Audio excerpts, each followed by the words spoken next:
Tout casser. Qui n'a jamais ressenti cette pulsion primaire tant le stress peut parfois nous pousser à bout? Demolition Company vient canaliser ce trop-plein d'énergie en offrant une alternative en 3D et à coups de bulldozer. C'est au créateur de Farming Simulator que l'on doit ce défouloir qui met cette fois en avant l'efficacité des engins de chantier modernes. Si le simulateur de vie agricole nous permettait de découvrir les différentes étapes de la culture des terres, Demolition Company permet de se familiariser avec les différentes méthodes de destruction pour tomber une façade, une tour ou un immeuble tout entier.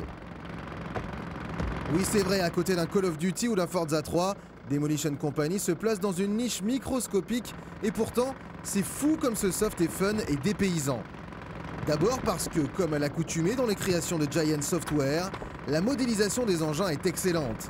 Excavatrice, pelle hydraulique et allant jusqu'à la boule de démolition, c'est à chaque fois d'étonnantes découvertes. S'agissant d'un jeu à petit budget, il n'y a toutefois aucune licence officielle. Peu importe, c'est comme un rêve d'enfant qui s'exauce au moment de déployer le bras du bulldozer pour anéantir de vieilles bâtisses et autres usines désaffectées.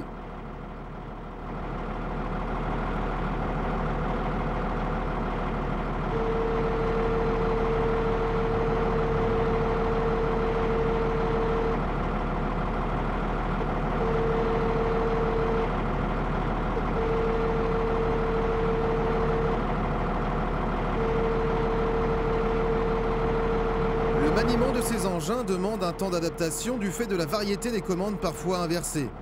On atteint malgré tout une grande précision du fait d'un moteur physique gérant bien les contacts entre l'outil et le béton. Le soft est tout de même très permissif. Un bloc de 500 kg ne fera qu'au pire bloquer l'engin et même pris en plein sur le casque, il ne posera jamais de problème aux joueurs. Vous évoluez donc dans cet état de grâce qui donne d'autant plus envie de tout casser.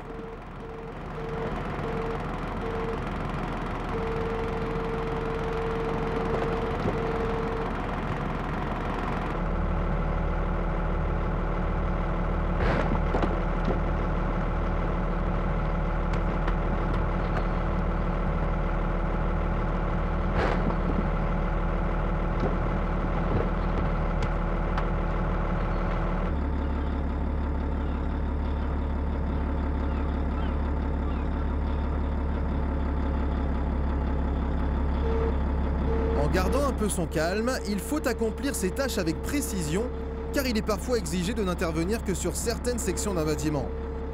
Si l'utilisation d'explosifs est toujours la solution la plus aisée lorsqu'il s'agit de tout raser, dans certains cas, il faut prendre soin d'utiliser l'engin adéquat et disloquer doucement le béton en limitant la chute des gravats. Il est aussi parfois demandé d'évacuer les débris vers une broyeuse ou des wagons-bennes. On prend ainsi conscience de la minutie du métier, désormais loin de l'image du simple ouvrier qui fait joujou avec sa grosse machine qui casse tout.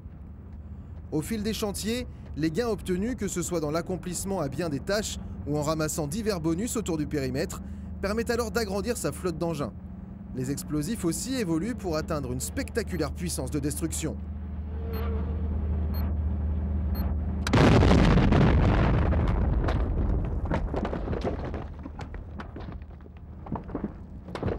Un regret en revanche quant à la taille des environnements. Dans Farm Simulator, il fallait rejoindre soi-même les différents champs et autres sites de transfert de matières premières. Dans Demolition Company, il n'y a pas de camion pour transporter ces engins. Le joueur évolue à sa guise à travers les différents chantiers en cours via l'interface. Sans aucune prétention, Demolition Company fait ainsi partie de ces jeux qui permettent de s'évader l'espace d'un instant des points de corde et des trajectoires auxquels nous sommes habitués. Pour une vingtaine d'euros seulement, ça ne fait pas de mal.